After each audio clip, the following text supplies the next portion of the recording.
It is 1998. Humanity has been at war against the Beta for over 30 years. Mars and the Moon had been occupied, and the extraterrestrial invaders were quickly spreading across the Earth as well. Europe had fallen, and Allied counterattacks in India, China, and Italy were all to meet with failure. Wherever they went, the extraterrestrial invaders would erect their towering hives. These alien structures would serve as reminders to the inevitable approach of humanity's extinction. Estimates of the human population in 1993 had noted the loss of approximately 50% of all of humanity. Embattled nations relied heavily on the UN, whose military forces had grown throughout the course of the war. For Japan, extensive losses would lead not only to men being subject to conscription, but women as well. Schools began shifting toward military preparatory curriculums, and deliberations regarding the lowering of the age of conscription were ongoing. By the end of January, the Korean peninsula had fallen. Imperial Japanese Forces prepared for the looming invasion, expecting the Beta to arrive by the next year. Instead, by summer of 1998, the Beta were detected off the coast of Kyushu. Arriving in the midst of a super typhoon, herds of Beta stormed Kyushu and Chugoku, annihilating the IJF's Western Mainland Defense Division within a week. Aside from survivors of the expeditionary forces which had fought upon the continent, the Imperial military had been ill-prepared for the invasion. Their troops were well equipped, but were highly inexperienced in combat against the Beta. Well-prepared defense lines had also not been established within the country's borders. Their only saving grace had been the dredging of canals into Lake Biwa, which allowed for the expedited passage of naval forces, as well as the security treaty upheld between Japan and the United States. As the Beta advanced across western Japan, scattered IJF units formed desperate holdouts from now isolated bases. But the main force had been forced back toward central Japan. The UN, American, and Japanese militaries established an absolute defense line at the imperial capital of Kyoto, hoping to break the enemy advance before they could reach the city. Unfortunately, Kyoto would fall in August, after a month of vicious fighting. Japanese forces, beleaguered by losses, would fall back yet again. Morale was low, as the imperial capital now lay in ruins, and millions of Japanese had been killed in the fighting. The end of Japan was nigh, but the imperial military fought on. The capital was relocated to Tokyo, and further defense lines were established. The Beta continued their advance into eastern Japan via two separate routes. Thus, the IJF defenders were split between two sectors. Forces in the south were charged with stopping the Beta from advancing along the coast and reaching Tokyo and Yokohama. Forces in the north were responsible for the defense of Niigata, as well as the mountains of Nagano and Gunma prefectures. Were those regions to fall, the Beta would breach into the Kanto Plains, leaving Tokyo and all of its surrounding regions vulnerable to their advance. Of the two engagement zones, the north would see significantly more fighting during the month of September. Operating from Shibata Base in Niigata, the Imperial Japanese Forces attempted to conduct a defense in depth along the coastline. The IJA's 6th Division was tasked with holding the Itoi River defense line, while loosely organized and understrength units from across the surrounding regions supplemented their operations. 2 tactical armor battalions from the garrison at Sadogashima would be sent to assist the 6th Division. Playing a secondary role to the main forces fighting on Honshu, the IJF units at Sado Base were under the command of General Tachibana Masikyo. Sadogashima, with its seaside cliffs having been reinforced by fortifications, had been intended to repel any incursions from the Sea of Japan. Yet the Beta had crossed from the continent further south, circumventing it entirely. As such, maintaining the island's defense was of considerably lower priority than reinforcing the rest of the Niigata region. With its 2 TSF battalions deploying in support of the 6th Division, Sadogashima's defense would primarily consist of light infantry contingents and fixed artillery emplacements. An auxiliary TSF unit, the 3rd Tactical Reserves, would remain in Sado Base, composed of 2 squadrons. Many surface pilots in the 3rd were rookies who had yet to participate in the fighting on the mainland, and neither squadron was fully manned. Meanwhile, the Sado Straits were patrolled by the IJN's 2nd Fleet, under Admiral Ozawa Hisaya, whose vessels were near enough at hand to support Sado Base as well. By the 23rd of September, forward elements of the 6th Division were engaged and eventually destroyed by the Beta.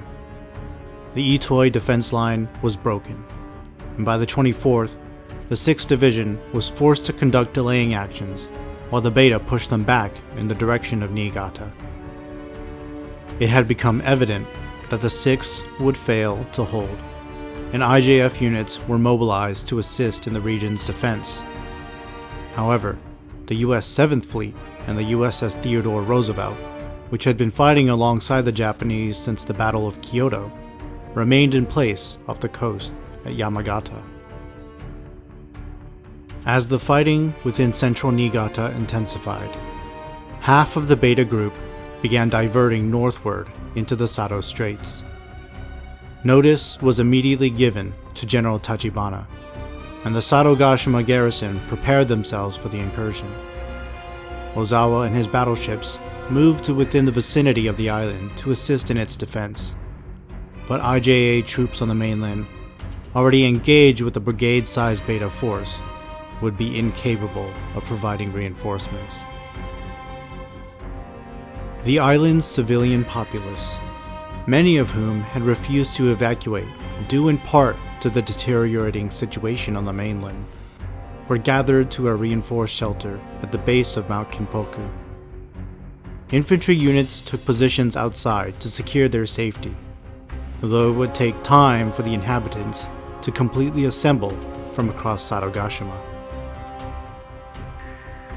Originally estimated to make landfall on the 25th, the Beta arrived far earlier than predicted. Deep sea charges placed within the waters west of Sadogashima soon began to detonate. Sensors registered multiple waves of Beta moving across the ocean floor. Patrolling the western end of the island, the battleship Shinano was able to confirm the direction of the Beta as they advanced into Mano Bay. Due to the island's mountainous eastern and western coasts, the seabed would naturally funnel the Beta toward the more accessible inlets within each of Sadogashima's bays. As a result, the beaches had been heavily fortified with a series of coastal walls, and the underwater approach had been lined with multiple networks of underwater mines and sensor relays. The first wave of the herd made contact with the initial layer of mines, which managed to inflict heavy losses on the vanguard. As soon as the destroyer class had emerged from deeper waters, they were fired upon by the artillery guns and turret emplacements which lined the walls and coasts of Sadogashima. With unending volumes of concentrated fire, the first Beta wave was quickly annihilated. Immediately in their wake, the second and third Beta waves broke through the minefields with substantial losses and were already emerging southwest of the coastal wall. Tachibana ordered the sortie of the 3rd Reserves, and the TSF units began launch preparations. Meanwhile, Admiral Ozawa ordered the battleships of the Second Fleet to begin firing as well. The Beta, unable to push through the combination of shore-based artillery and naval bombardment, were repulsed once more. Yet this did nothing to deter their attack. Seismic sensors, though experiencing interference, were able to detect a fourth wave immediately behind the latest group. The Beta had depleted the minefields and were able to emerge at Mano Bay in strength. Indirect fire hammered them unceasingly, but the destroyer class therefore managed to make contact with the coastal wall. Slamming their armored carapaces into the towering fortifications, the Beta attempted to open a breach in the island's defenses. At the same time, Alpha Squadron of the 3rd Reserves, under the command of Sakazaki Kuri, deployed from the cliffside hangars west of Mano Bay. Advancing south, the squadron of F-4J Gekishins began to engage the exposed packs of destroyers battering the outer wall. Sakazaki was an experienced officer, who served also as the overall commander of the 3rd Reserves. Only a few of the Gekishins under her command were piloted by officers with combat experience, but they were nonetheless effective under her leadership. The Gekishin, also referred to as the Type 77, was a refurbished F-4 Phantom, internally redesigned to meet the specifications of Japanese combat doctrines. Although reliable and constantly upgraded for battlefield needs, it was a heavily outdated first-generation TSF. Yet the Gekishin was cheap to produce and numerous in quantity. As such, it had been the mainstay TSF of the IJA for decades, especially among garrison units. 2 squadrons of Gekishins, however, were only a narrow match against the Beta assaults on Sadogashima thus far. Eliminating the 4th Beta wave, Alpha Squadron was ordered to return and resupply. The 5th wave soon emerged from the sea, and Bravo Squadron, under the command of Ogura Suzuno, sortied to intercept. As artillery once again whittled down the Beta numbers, Bravo Squadron led a successful attack on the destroyers, which had broken through and exposed themselves against the wall. Their sortie complete, Ogura's squadron began a withdrawal north in order to resupply. Avoiding artillery and potential laser irradiation, the Gekishins of Bravo Squadron kept low over the surface of the water. This would leave them vulnerable to the sudden appearance of the Fort-class Beta. The ongoing battle had left seismic readings increasingly unreadable, and the IJF had only a limited number of listening posts remaining across Japan. As such, the command post in Sato Base failed to notice the rising signatures of the much larger strains until it was too late. The TSFs were immediately set upon and forced into an engagement with the 6th wave of Beta. Rather than emerging from the Sato Straits, this echelon had arrived from the Asian continent, having traversed along the floor of the Sea of Japan. The 6th wave quickly broke through the first line of the seawall. Owing to the size of the fort class, they began to approach the western cliff face as well. Sakazaki and Alpha Squadron were rushed back onto the field. Bravo had lost 50% of their manpower, and so Ogura redirected her squadron to a defensive position directly behind the first defense line. Now fighting in a static position and low on heavy ordnance, her Gekishins fought desperately alongside the wall-mounted guns of the second defense line. But their weapons and machines were proving ineffective against the fort class. As the Beta closed in on the second coastal wall, Alpha Squadron arrived and managed to shower the large strains in a volley of 120mm rounds before relieving the beleaguered Bravo. Ogura's decimated unit withdrew to resupply, while Alpha rushed into the midst of the Beta. Meanwhile, at Sato Base HQ, Tachibana requested the aid of the US forces, who were still at anchor north of the battle.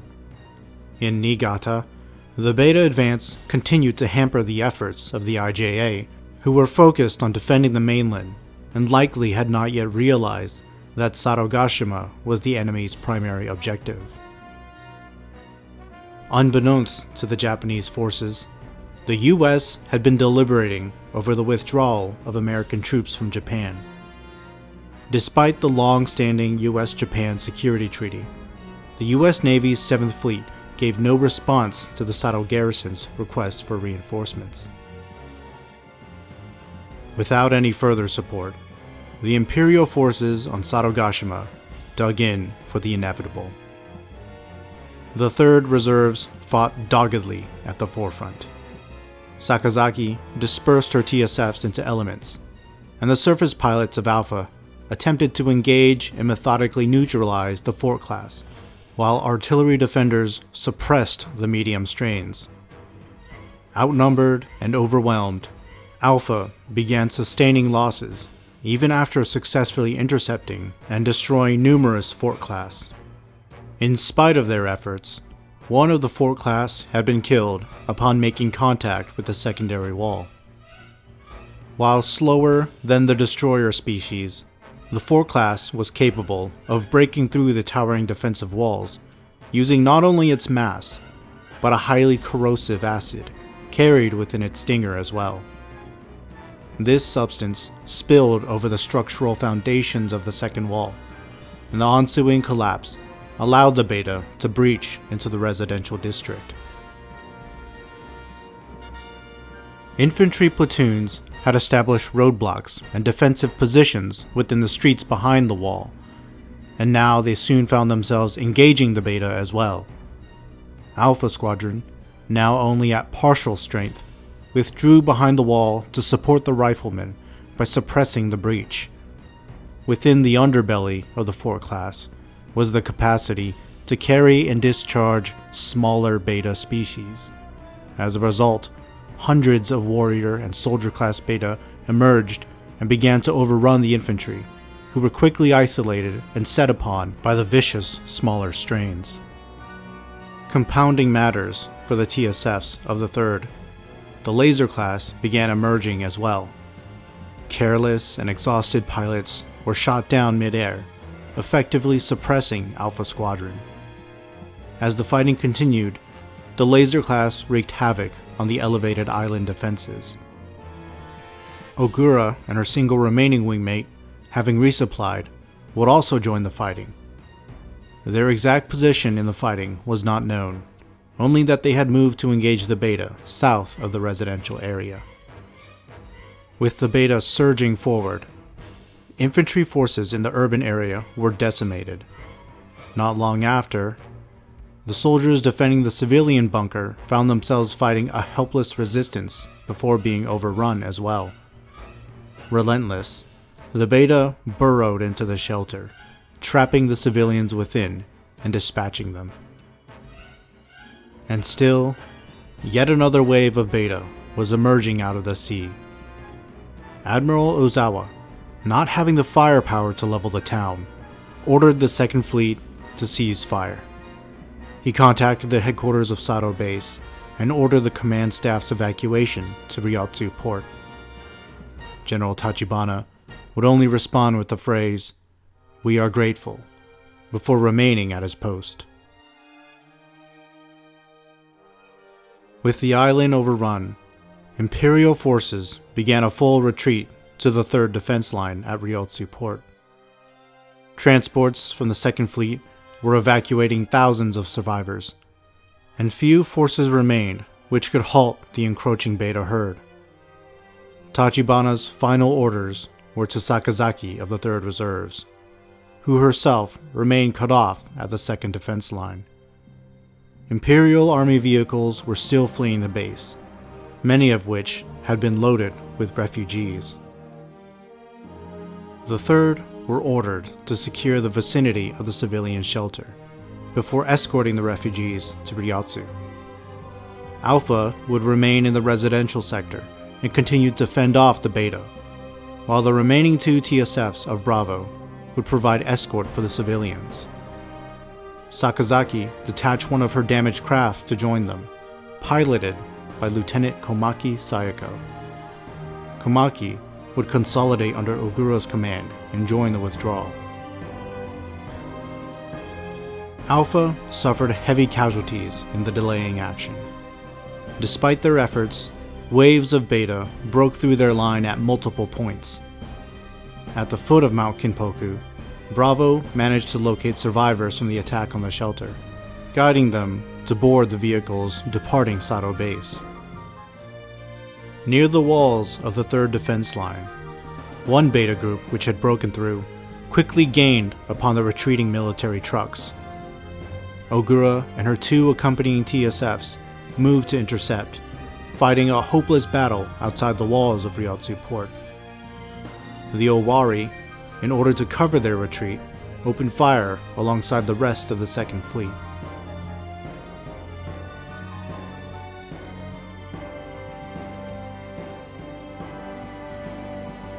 The Beta push was temporarily stalled, and the last survivors began the process of embarking onto the waiting transports. Further fighting would see Alpha decimated, with Sakazaki wounded and gradually retreating to the 3rd Defense Line. Beta packs swarmed behind her, breaching the wall and gaining entry to the Ryotsu evacuation zone. But continuous fire from the IJN kept the majority of the herd at bay, while Bravo Squadron fought a steady final defense from within the walls. Once again pushing the Beta back, Ogura herself was wounded in the fighting as well. With the last of the civilian transports departing, Komaki and the remaining surface pilots would retreat onto the ships. Sakazaki took a final position at the breach of the final defense line, using what little ammo and fuel remained in her damaged TSF. While mounting a last stand against yet another Beta charge, she would be killed in action, effectively ending the IJA's resistance on the island. Sadogashima was lost. Humanity had been driven back yet again, and soon the Kanto region would be overrun with Beta, threatening Tokyo directly. Upon the island, with streams of Beta pouring in from the continent, the 21st Hive would be established, its towering monument rising distantly off the coast of Niigata. This foothold would allow the Beta to advance against the capital and eventually overrun the city of Yokohama, where yet another hive would be established. The United States, citing issues with authority and command, promptly withdrew all forces from Japanese soil. Because the US military had the capacity to intervene during the crucial defense at Sadogashima, but refused, many in the Japanese military would grow to resent America for abandoning their nation. Alone, the IJF would reform their defense lines at the Tama River and establish Sendai as their provisional capital. The oppressive advance of the Beta and the presence of 2 hives upon their soil demoralized the Japanese people. Yet the IJF would conduct culling operations around the clock and continue to train as many new surface pilots as possible. For the next year, their country would suffer under the threat of imminent collapse. Historians would acknowledge that the Americans took the correct action so as to respond in force to the collapsing situation in Sicily of the same year.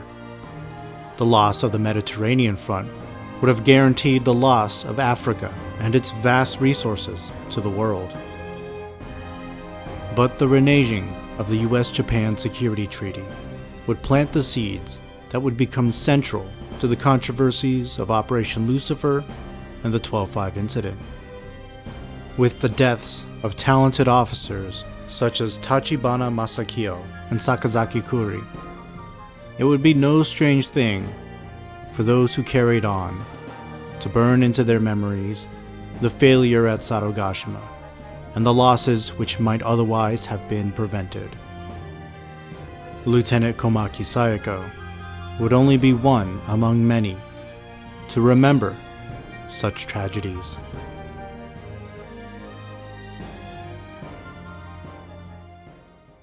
A huge shout out goes to the loyal supporters on Patreon.